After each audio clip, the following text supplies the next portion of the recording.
to our podcast today on 11 ways 360-degree feedback can fall short. My name is Charles Rogel, and I'm the Vice President of Products and Marketing for DecisionWise.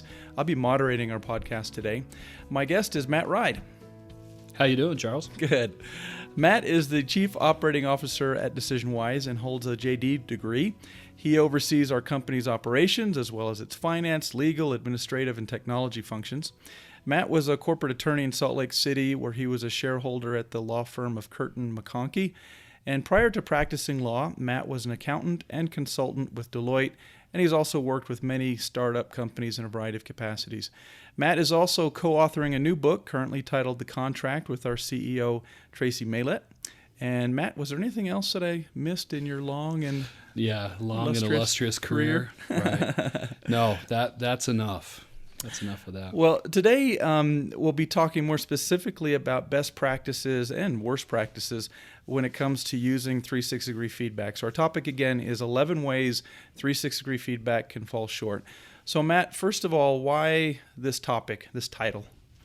Well, I had an experience this last week that really drove home why I'm a big advocate for 360s and kind of just refreshed a desire to talk about them. Part of the reason we talk about their shortcomings is so that we can highlight mainly all the positives that come from a 360 and so that you can manage some of these shortcomings. But getting back to my story, we were called in to consult with a large law firm. And obviously having spent 10 years and been involved in management of a law firm, I was curious as I was visiting with them. And 360s are awesome tools, right? They're a chance for people to really get feedback and, more importantly, to discuss topics that we might call the undiscussables. Yeah. No one wants to talk about them. And lawyers are well known for being kind of ruthless and hard to work with.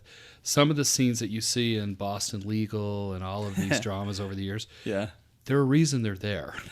So they are based on reality. Yeah, they take them over the top, and everybody's more beautiful. But at the end of the day, some of the antics are true. And so I can think of no group that needs 360-degree feedback more than lawyers. Right. And so we were talking about it, and it just kind of reminded me. And so we were talking about a podcast episode, and I thought it would be a fun one to discuss is why are 360s important and why do they matter? So we've got 11 points here, and I'll kind of maybe tee off some of these topics here with you and have you kind of explain what you mean. But the first one was the importance of presenting feedback with context, or if you're doing it without context, that's the problem. Yeah. I want to step back, and because you and I have had this discussion before, I want to step back and talk about 360s before we get to that point number one and the rest of these 11. Okay. 360s are a great tool, and they can be used primarily for one's personal development, or they can be used sometimes for performance appraisals. Sure. And they don't work as well in the performance appraisal context. And if you are going to use them, you need to know what you're getting into. So most of the conversation we're going to have are about assuming that you're using 360s for performance, how to improve one's skill set, not about trying to give feedback about whether a person is adequately performing in their job function. Okay. So most of it's about leadership development as opposed to performance review. That's right. Okay. And so with that context, it's just important to note that we're talking about it in the context of leadership development. Okay. So the first point here is then 360 feedback can be demoralizing when presented without context. That's right, because what happens is this is, first of all, it's anonymous, so people tend to give feedback that might be a little more real, for lack of a better word. And also they have a chance there are open-ended comments typically in a 360-degree instrument, and so they might really take the chance to vent. And so you get back all this feedback, and you may not understand the context it was given. You may not understand how the scale was used. Some organizations, average means average, and 80% are going to be viewed as average, and then it's just the outliers who receive either the poor scores or the excellent scores. Some organizations is like the famous, they're from Lake Wobegon, a Prairie Home Companion, and where all the girls are pretty and everybody's above average, and so the scale skews higher than a 3, or in the case of a 1 to 7 scale, higher than a 4. And so you need to help people understand where they fit within the scale, what the organization's like. Another example of that is if you're in a software organization, they're ruthless. They have no problem telling you that you suck. Right. And so that's the context that I'm talking about. And that's why just dropping off a 360-degree report and saying, have fun reading that is not going to be very helpful, because it can be very emotional. It's an emotional experience to go through a 360. And that's why it's helpful, I guess, when you're talking with a coach or getting debriefed by someone that's kind of seen, if you're doing this as a group, they've seen the scores of the other people. They know kind of how you fit and where the scores are falling and if that's really good or bad, and so they can give you that context. That's right. So the next place where 360s can fall short is what we kind of call this guessing game. Yeah. Who said what, trying to figure out who gave you the feedback. Right. You obviously know who your supervisor is. There's usually just 1 or 2 people. It's pretty easy to figure out what they're saying. Yeah. And they know that going into it, so they might temper their comments. But yeah, I mean, I've debriefed a number of 360s now, and we'll turn to the comment section, and the first thing I say I'll hear them say is, "Oh, I know who said that." Yeah. I'm certain that that's coming from Bob, and I can tell you exactly the context why that comment's being made, and that's good. But if you're focused on that and you're trying to guess, then you're not learning the themes. You're not really even thinking about the feedback itself. You're more focused on why did that person say that and all of the emotional factors, as opposed to what are they actually saying. Mm-hmm. So don't engage in the guessing game, and try, when you're coaching or debriefing a 360, try to help your participant avoid doing that.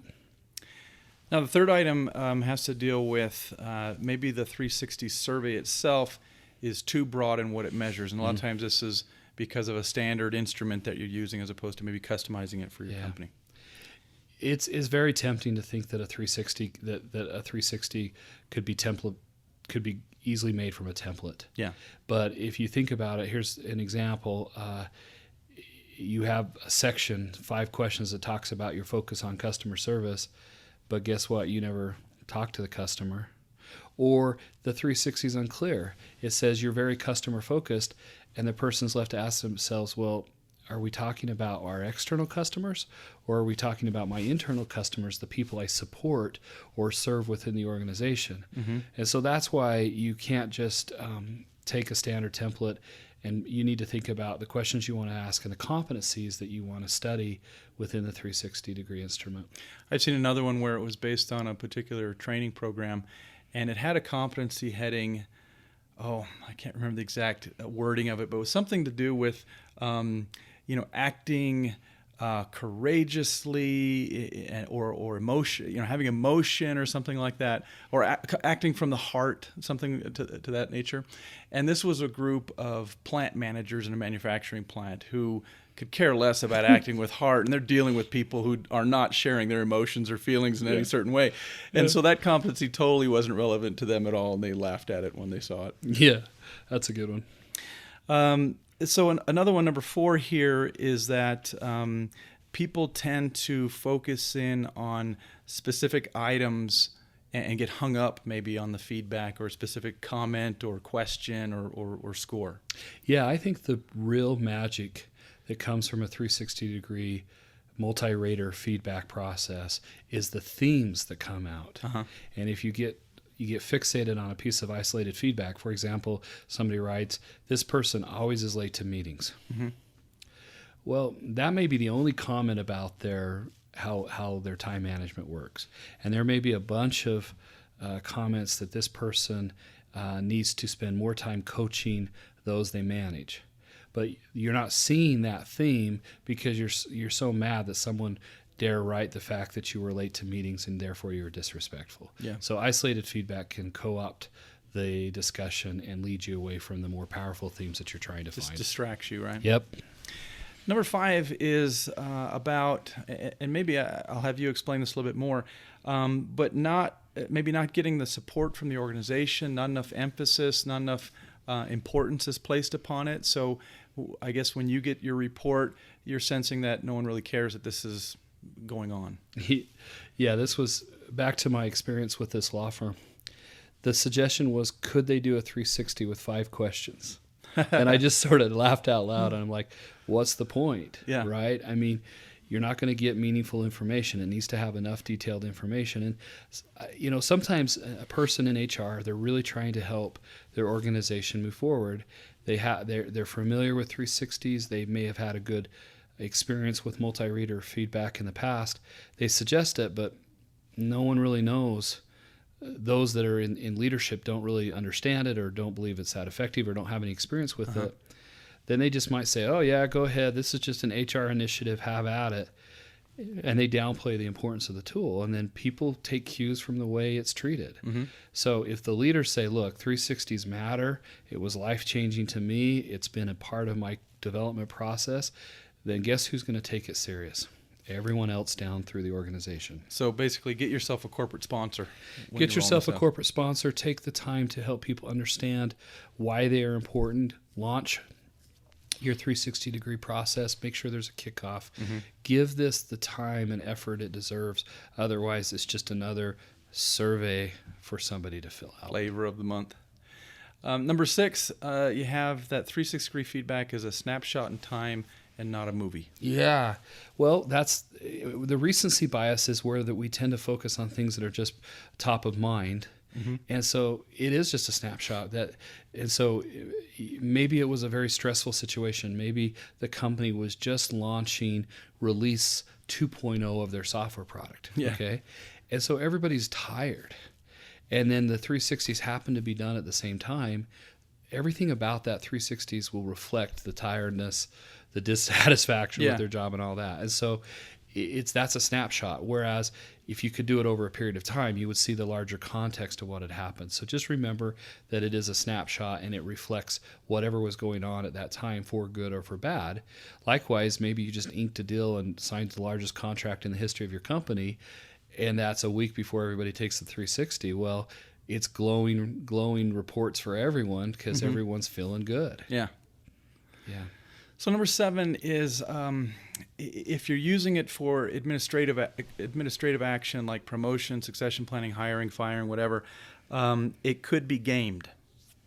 Yeah, if word gets out on the street that this is back to that concept that this is more used for performance, then people are going to make agreements with other raters to make sure that they want to get the type of scores. What is even more common than just kind of true, I'll scratch your back if you scratch mine, is when people are rating and if they're aware that somebody's bonus is riding on that, they want that person to get the bonus. Even if they think that they really do need to improve, they don't want to hurt them in the pocketbook. Yeah. So that manager will withhold what might be important information that could be really help that person to improve. They'll withhold it because they don't want that person to lose out on whatever the bonus is. Yeah. It's one thing to give them some feedback. It's another thing to kind of hurt them in the pocketbook. Yep. Number 8, you have down as 360 solutions require commitment from the organization. There's some time involved. There's some effort to do this. Yeah, this goes back to that executive sponsorship idea you talked about. And this is, they need to know that it's going to take 20 to 30 minutes to fill these out. You need to plan appropriately, and you need to think and spend some time with it. And if it's just viewed as another initiative or another training that I have to go through, then the quality of information you're going to get is going to be proportionally related to that effort. Yeah, you want people to be thoughtful in how they're filling out the survey, not just kind of checking boxes all the way down. Yeah. Number 9, sometimes the rating scale is not universally applied. Yeah, we touched upon this one already, where an organization may really exceptional means exceptional, and average is where most people operate, and so they tend to view the scale they really try to answer their questions across the spectrum of the scale. Others cluster theirs all above average because we're all good and we're all nice people, and therefore that's the type of scores we deserve. Yeah. So you just have to be aware of that and try to decide what scale you want and try to teach people the expectations. So in that kickoff or in a webinar that you use to introduce it or whatever, try to take the time to explain how you hope they apply the scale and give them some examples so they can get comfortable with it. Number 10 is there's no guarantee that the rating scale is universally applied among the raters for particular participants, so by different groups. Yeah, this is related to what we just talked about. So you try to set consistency among the organization, and then what happens sometimes is people don't attend that kickoff webinar, they don't understand, and so they're left to guess, and so you see variations among the raters themselves. So you can have differences among the organization, and then within the 360 itself, you'll have someone score harder than another person. Yeah. And the last one, number 11, is without follow-up coaching, it's hard to create accountability and proper action planning. Yeah, this is just a report. It's just information. And this is probably the most important thing to maybe take away from our conversation today is you really need some sort of coaching. And you can provide that internally, right? You can designate someone to walk a person through the 360-degree process and then be with them while they try to create a development plan. But if you're not there guiding them, it's a little like, taking someone who's new to fitness and saying, "Here's the gym, have at it." Right. I mean, I know you do CrossFit. You got to have someone teach you how to do CrossFit, yeah. Right? And if you just said, "Here you go," and showed them the CrossFit gym, I think I'd just stand around going, "What are those ropes for? And why in the heck are all those plywood boxes? What do you do with those?" Right? I mean, you sit on them mostly. Yeah, you sit on those, but you got to have a sense of what's going on. Sure. Right? So good point. Yeah. So when you're looking at taking all these 11 points. It sounds like there's a lot of maybe potholes to kind of avoid throughout the process. How often do organizations typically run into some of these problems? Or is it once in a while with a few of these you see crop up? No, I think this is pretty common unless they have someone experienced within the organization running them, or they're using an experienced provider like us, or like there are a number of other good providers. I mean, We're not the only ones that do this, but they're taking the time to get some real advice and putting some effort behind the process. And it doesn't seem like it's that hard to avoid a lot of these pitfalls. I mean, it seems like with a little bit of thought and planning, you can avoid a lot of these problems. And especially if you're providing coaching, all of these things kind of get worked out. Yeah, this is where I would really advocate, where I think you can collect a lot of data with data survey tools that are out on the market. You can SurveyMonkey, Survey Gizmo, Qualtrics, others. They provide good platforms, but this is where a managed service probably shines, and it's not that much more expensive, frankly, per survey than it is to do it on yourself. And you get then the guidance and the support of how to run an effective process, and you're going to avoid those pitfalls. So I would encourage people to look at those managed service providers. If they're going to if you're just doing one or two, fine. But if you're going to do a full-scale program, it's probably wise to have this as a managed service as opposed to trying to do it yourself. Yeah, because then people know that it's being run internally. The data could be mined. Someone could probably find out your scores if they really wanted to, as opposed to it being housed outside. Right. I mean, the only thing you get when an outside provider does it is a report that maintains that anonymity, right? PDF report. So you're not going to have that risk. So summing all this up, with kind of these risks or pitfalls we described, is it still worth it to run a 360? Yeah, without question. I mean, we can't stress that enough. 360s are really important tools to help change. One of the things that we worry a lot about as organization development consultants is that we teach a lot of cool ideas and people seem to get excited, but you're never sure that they're going to actually go implement or do anything with the ideas that you've taught them. Yeah. The nice thing about a 360 is that you can really see where a person's at, and you can really work on an action plan to address some of those things. And so it's an effective tool to motivate people to begin understanding the need for personal development. It's a real catalyst. It's a catalyst, yeah. Thanks for the word, because that's exactly right. And so they're not dead. Some people think 360s are just a fad. They're not. They are valuable feedback. Everybody should have to have a 360 in a semi-frequent basis, and it should be part of your organization's culture. And if you're not doing it, you really should consider doing it. Yeah, and because the real benefit and the outcome is that it creates a culture of feedback, right? People are more open. People understand that it's going to happen, and so they tend to trust each other more and trust the result. Yeah, and as we said when we started, you can talk about the undiscussables. You have a process that helps people have some. It's a way to have that uncomfortable conversation that nobody ever. We always think it's going to happen in the performance appraisal process, Yeah. and it never does. Yeah. So by decoupling development from performance appraisal, you're actually going to talk about things that can really help people. Excellent.